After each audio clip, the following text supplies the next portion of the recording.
सोचिए जरा, एक बच्चा है, पूरी रात पढ़ता है, एग्ज़ाम देता है, लेकिन रिजल्ट आने से पहले उसके पेट में दर्द शुरू हो जाता है। वो फेल नहीं हुआ अभी, लेकिन डर पहले से फेल हो चुका है। नमस्ते दोस्तों, आप देख रहे हैं द ओपन क्लासरूम, जहां हम सिर्फ सिलेबस नहीं, स्टूडेंट्स की रियलिटी, साइकोलॉजी और सोसाइटी को समझते हैं। आज हम एक बहुत गहरा सवाल पूछने वाले हैं। स्टूडेंट्स फेलियर से डरते क्यों हैं? क्या ये डर नेचुरल है या सोसाइटी ने सिखाया है? तो पहले हम समझेंगे फेलियर का डर नेचुरल है या कंस्ट्रक्टेड है। लेट्स बी ऑनेस्ट, बच्चा पैदा होते समय फेलियर से नहीं डरता। वह गिरता है, उठता है, फिर गिरता है और फिर कोशिश करता रहता है। तो सवाल है, ये डर आया कहाँ से? फ्रॉम सोसाइटी, फ्रॉम कंपैरिजन और फ्रॉम एक्सपेक्टेशंस। आपने सुना होगा, शर्मा जी का बेटा फर्स्ट आया है, इतने मार्क्स साइंस कैसे लोगे? फेल मत होना, इज्जत चली जाएगी। धीरे धीरे बच्चा ये सीखता है और कहीं ना कहीं वो फेलियर कहीं ना कहीं उस शेम के बराबर या इक्वल में कंपैरिजन आ जाता है। दूसरा, अब हम समझेंगे मार्क्स कल्चर के बारे में। नंबर्स से सेल्फ वर्थ तक की कंडीशंस को हम देखेंगे कि मार्क्स की इम्पोर्टेंस बच्चों में कितनी ज़्यादा होती है। आज एजुकेशन सिस्टम ने एक डेंजरस इक्वेशन बना दी है। Marks is equal to intelligence and intelligence is equal to success and success is equal to respect. ये सभी चीज़ें, मार्क्स, इंटेलिजेंस, सक्सेस और रेस्पेक्ट आपस में बराबर में आ चुकी हैं। अगर मार्क्स कम है तो बच्चा खुद को डम समझता है, पेरेंट्स डिसअपॉइंटेड होते हैं, टीचर्स लेबल कर देते हैं उसको। प्रॉब्लम मार्क्स की नहीं है, प्रॉब्लम मार्क्स को आइडेंटिटी बना देना है। तीसरे पार्ट में अगर हम समझें, कहीं ना कहीं कंपैरिजन हो रहा है, जो कि एक साइलेंट किलर है कॉन्फिडेंस का। सोशल कंपैरिजन शुरू होती है क्लास रैंक से, बोर्ड रिजल्ट से, सोशल मीडिया अचीवमेंट से। आज इंस्टाग्राम पर all India rank 1, IITN live, cracked UPSC at 22, इस टाइप्स के टैगलाइंस के साथ इंस्टाग्राम्स में आप देखेंगे वीडियोस और पोस्ट। लेकिन कोई ये बताता नहीं है कि कितने फेलियर्स थे, कितनी मेंटल ब्रेकडाउन भी थी। रिजल्ट आप सोचते हैं, स्टूडेंट सोचता है कि अगर मैं सक्सेसफुल नहीं बना तो मैं कुछ नहीं हूँ।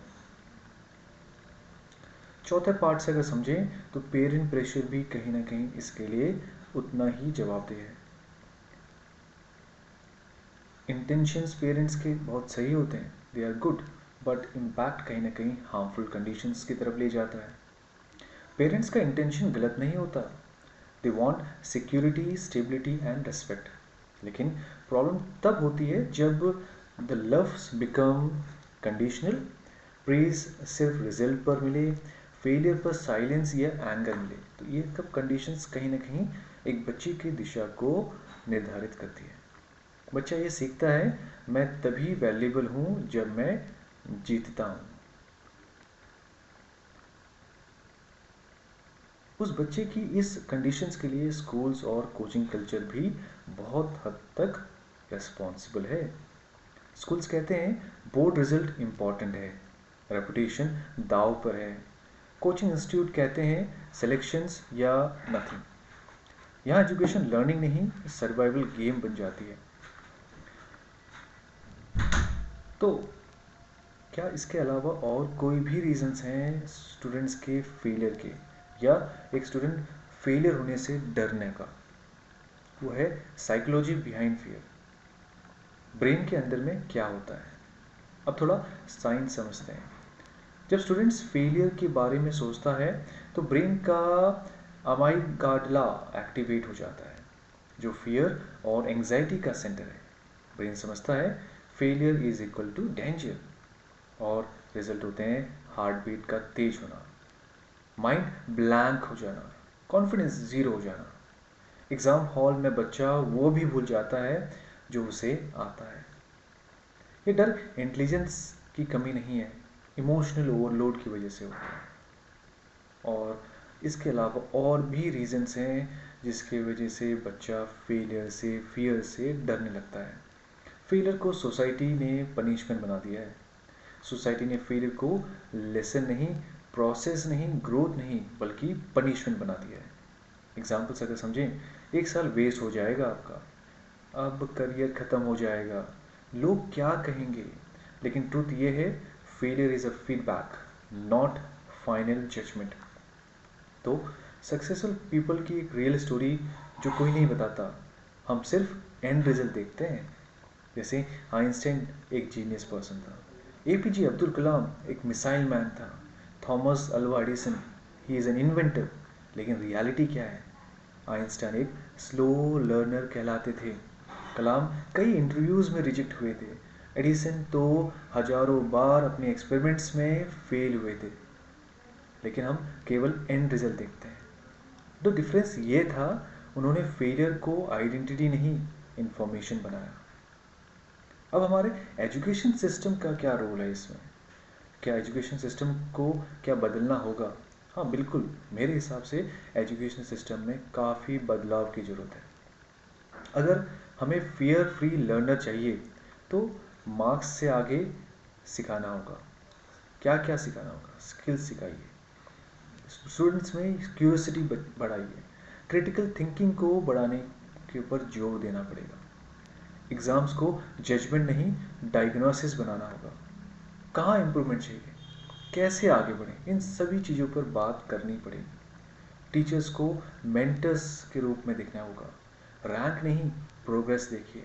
कंपैरिजन नहीं करना है, कॉन्फिडेंस बिल्डअप करना है। ये सभी चीज़ें हमारी एजुकेशन सिस्टम में बहुत बड़े बदलाव की तरफ ध्यान आकर्षित करती है। पेरेंट्स की भूमिका भी बहुत ज़रूरी है और सबसे ज़रूरी है।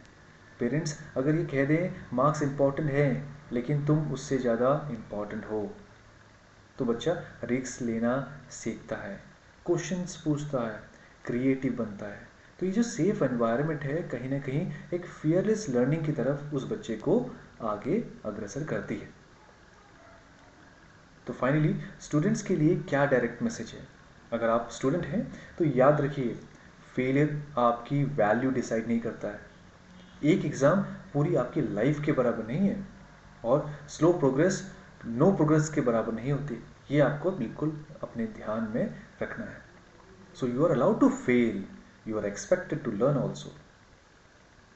और मेरा सोसाइटी से एक सवाल है, हम बच्चों से कहते हैं इनोवेटिव बनो, क्रिएटिव सोचो, लेकिन जो बच्चा गलती करते हैं तो हम उन्हें शर्मिंदा करने लगते हैं या शर्मिंदा करते हैं। तो इनोवेशंस विदाउट फेलियर पॉसिबल है क्या? ये तो लाइक अपने आप में एक अतिशोक्ति होगी। अगर इनोवेशंस लाने हैं तो उसमें बहुत सारी पॉसिबिलिटीज़ ऐसी हो सकती हैं कि वो बच्चा या कोई भी हो, डिफरेंट चांसेस हैं कि वो फेल हो। एक ऐसा अटेम्प्ट आता है जब वो इनोवेशंस को सही तरीके से रिप्रेजेंट कर सकता है या कर पाता है। तो आज हमने ये समझा, फेलियर का डर नेचुरल नहीं, ये टॉट है, ये सिखाया जाता है।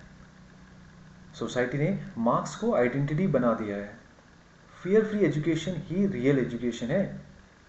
तो ओपन क्लासरूम में हम यही मानते हैं, एजुकेशन कंपटीशन नहीं है, सेल्फ डिस्कवरी का एक अच्छा खासा प्रोसेस है।